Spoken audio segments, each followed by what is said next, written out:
So I picked up this sow a couple weeks ago. At first she was kind of crazy, but now she's calmed down pretty good. I'm not sure if she's Duroc.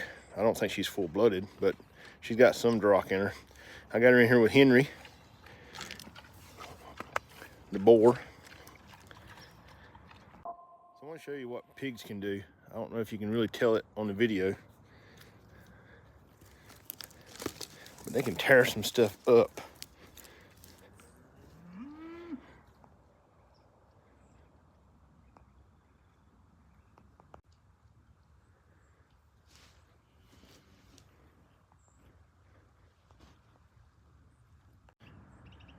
So if you got some land you want to have cleared off, or a bunch of brush or something, just fence it in and put some pigs in there and they'll clean it up.